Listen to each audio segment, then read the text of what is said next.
La Première Guerre mondiale disperse le petit monde montmartrois, certains artistes tombent en Champagne, d'autres migrent vers Montparnasse.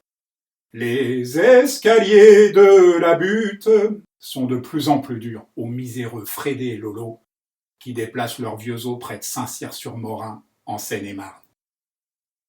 C'est terrible la campagne, écrivait Alphonse Allais. Le jour on s'ennuie et la nuit on a peur. Aux Armenats, le petit hameau froid et humide où ils se sont exilés, Frédé et Lolo s'ennuient à mourir, la vitalité montmartroise leur manque terriblement. Un matin, on retrouvera Lolo noyé dans le ruisseau qui coule en contrebas.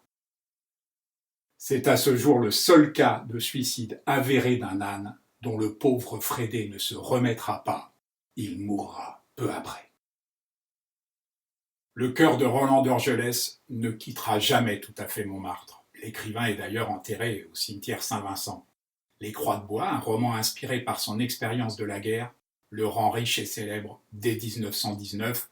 L'Académie Goncourt lui ouvre les bras. Le succès ne le lâchera plus. Mais avant que la Grande Guerre ne creuse une tranchée sanglante dans cette butte pétrie de talent, sa jeunesse et son insolence feront commettre à Dorgelès un nouveau canular artistique, moins connu, mais peut-être encore plus jubilatoire que celui concernant Boronali, l'âne peintre. Rendant un jour visite dans son atelier à son ami, le sculpteur Buzon, il aperçoit, au milieu d'un tas de gravats, une tête de femme presque intacte, qu'il a vite fait, intrigué, de dégager et de dépoussiérer. « C'est toi qui as fait ça ?» demande-t-il à Buzon. « Ce n'était qu'une ébauche, » répond le sculpteur, si mal parti que j'ai préféré tout jeter dans ce coin.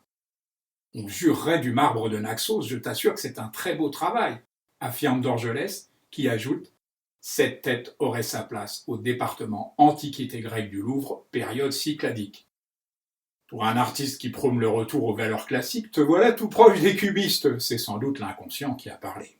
Quoi qu'il en soit, je me fais fort d'assurer ton entrée au musée des musées. Et le voilà parti en reconnaissance au Louvre, où il repère une colonne isolée, qui fera office de piédestal, note soigneusement comment sont réalisées les étiquettes en vue d'une reproduction, et revient 3 jours plus tard, accompagné d'un huissier et de quelques amis, chargés de distraire le gardien. C'est fait, la tête est là, sur sa colonne, derrière son étiquette, où elle reste 1 mois.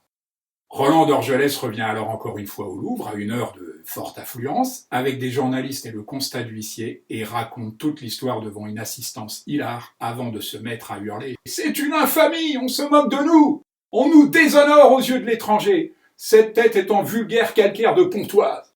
Les gardiens se précipitent. « Qui êtes-vous? Que faites-vous? Reposez cette tête, tout de suite !» Dorgelès protestant de plus belle, le conservateur en chef est appelé à la rescousse. Il écoute les arguments des uns et des autres, mais refuse de lire le constat et finit par faire évacuer tout le monde par la police. 40 ans plus tard, contrairement à Dorgelès, Buzon n'a pas percé. La gloire de son entrée et de celle de toute la butte Montmartre au musée des musées n'a été que très éphémère. Un jour, subitement, Roland d'Orgelès repense à cette histoire et l'envie le prend d'aller faire un tour au Louvre.